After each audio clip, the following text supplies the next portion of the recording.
you ready for a funny book today? This one is called What If the Shark Wears Tennis Shoes? It's written by Winifred Morris and illustrated by Betsy Lewin, and it was published by Atheneum Publishing House, which gave us permission to read to you today.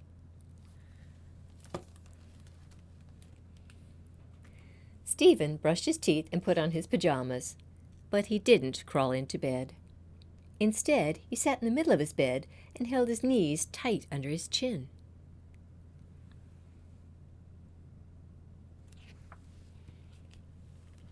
When his mother came upstairs to kiss him goodnight, he said, "Stay with me. I'm too scared to sleep." "But there's nothing to be afraid of," his mother assured him. "Nothing can hurt you here in your bed." Stephen wasn't so sure.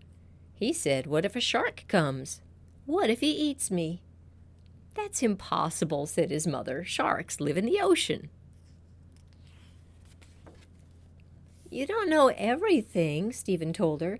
"What if just one shark got tired of living in the ocean? And what if he's going to come here tonight?" "You ask too many questions. Where do you get such silly ideas? We live too far from the ocean for a shark to be able to get here." Stephen wasn't so sure. "Now, good night," said his mother. "But," Stephen said, "what if he hitchhikes? I bet a shark would like to hitchhike. I bet a big hungry shark would like to get a ride in a station wagon full of boys like me." "No one would give him a ride," said his mother. "Then what if he steals a Ferrari? I bet a shark would like to steal a Ferrari and offer rides to boys like me." "You ask too many questions. Where do you get such silly ideas? A shark couldn't find you here in your house." Stephen wasn't so sure. "Now, good night," said his mother. "No," Stephen said. "What if he has a compass and a map? What if he learned how to use them at camp? I bet at his camp he would also learn how to follow the tracks left by boys like me." "We always lock our house at night." Oh, here's the map. Dotted line says Stephen. X marks the spot. "What if he has a key?" asked Stephen.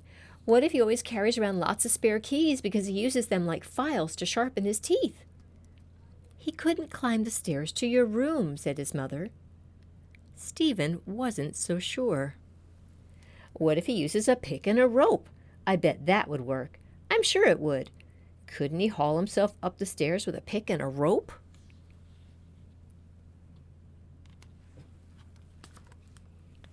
"That would make a lot of noise. You would hear him," said his mother, "and I would hear him, and your father would hear him." "But what if you don't?" asked Stephen. "What if the shark wears tennis shoes? Then he'd be really quiet. He'd come into my room, and then—" Stephen shuddered. He held his knees tighter. He stared wide-eyed at the head of the stairs. His mother shook her head. "I don't know where you get these silly ideas, and I don't have time for all these questions. Now, good night. Sleep tight." And she turned off the light. And before Stephen could say any more, she had left. So he had to wait there, all by himself, until the shark came.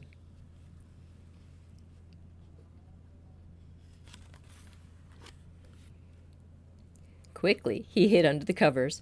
From there, even though it was dark, he could see the shark throw his pick up the stairs. Then the shark hauled himself to the top with a rope. When the shark pulled the rope up behind him, Stephen saw a huge bowl attached to it. Next came a big jug of milk, and last, a bag of sugar.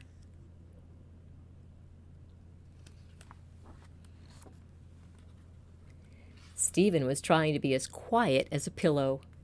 But by the time the shark had pulled the sugar up the stairs, he just had to ask one question. He said, "What are you going to do with all of that?"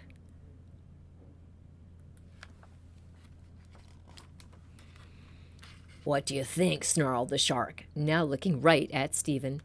"You think boys are tender? You think boys are sweet? The only way I can choke 'em down is with lots of milk and sugar."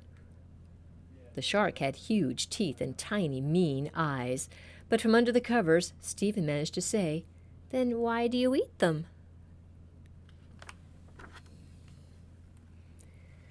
"You ask too many questions. Just get into the bowl. Let's get this over with." "But What if you tried eating cereal instead? I bet a shark might like cereal. With all that milk and sugar, I bet a big hungry shark would like cereal even better than boys like me." "Cereal? What cereal?" said the shark. "Promise not to eat me if I show you." The shark sighed, slurping cereal through his pointed teeth. "Where do you get such great ideas?"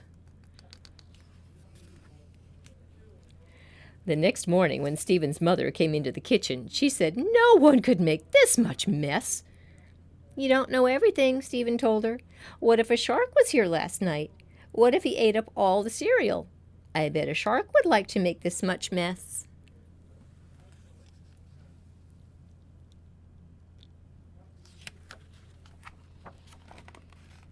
And if you look closely, you can see a shark-sized tennis shoe print right there on the kitchen floor. And that's the end of What If the Shark Wears Tennis Shoes?